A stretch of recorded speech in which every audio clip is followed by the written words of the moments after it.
We're going to set our series that was working on how to come to Christ, set it to the side for a little bit, because the Lord laid heavily on my heart this passage. And I ask everyone, if you don't have a Bible, grab a Bible, find a Bible, and turn to 1 Peter. Because the reason I ask for everyone, put a Bible in your hand. That's the only way I know how to put it, and turn to 1 Peter. And I want you to see something that the Lord is challenging us as we're preparing to what's about to happen this week, coming week. But there's something that you and I have a responsibility to do prior to revival getting here. If we really want to see revival even happen today, there's some preparation you and I need to do. 1 Peter chapter 1, starting in verse 13.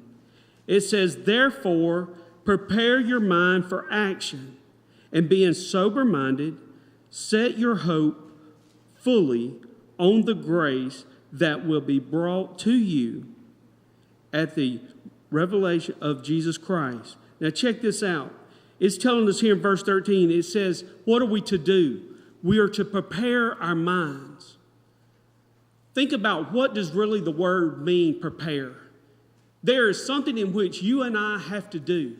If you're to go on a trip, or you don't go and just get in the car and go off for a week, or you going to pack luggage, you're going to put some snacks in the car, or you're going to put gas in the car, or you're going to make sure there's oil in the car, or you're going to make sure the tires are properly inflated.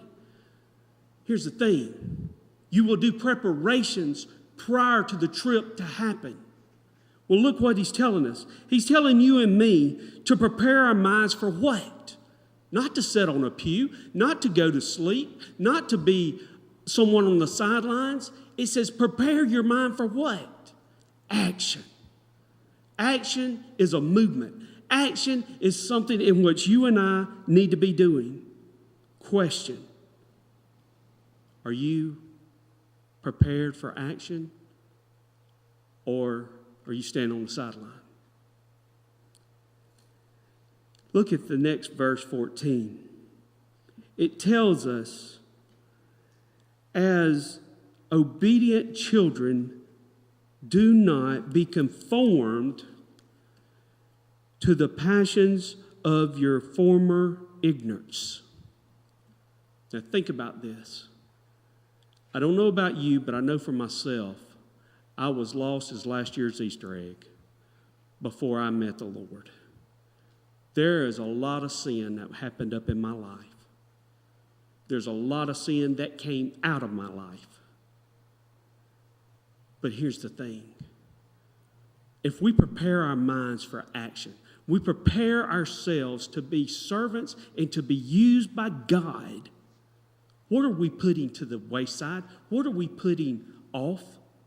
Our ignorance, the way we used to be. He's saying here, don't allow those former things to continue in your life. And if they are, stop it. Look at verse 15.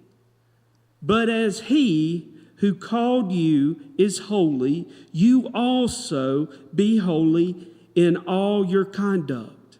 What is conduct? Action. Do you notice verse after verse, there is an action you and I have to do, and it is to be holy.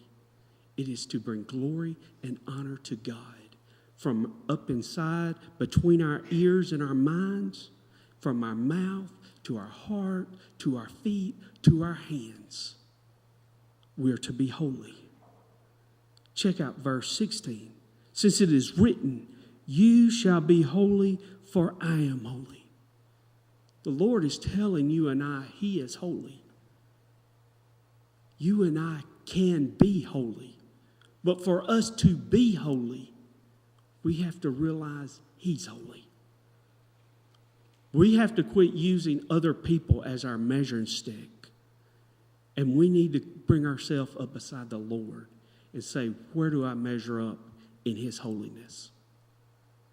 I don't know about you, but I'm going to tell you, I may not measure very high. But I do know in these verses, it's telling me that I need to adjust, that my measurement will grow. that I can be holy, for he is holy.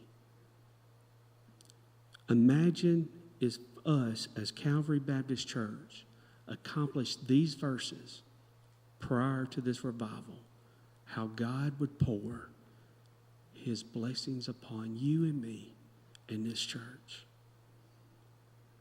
There's been a lot of people that's come through these doors this week praying at various times. There's been a lot of prayer been happening in here this week. And I'm here to tell you, I know God laid heavy on my heart for us to do that.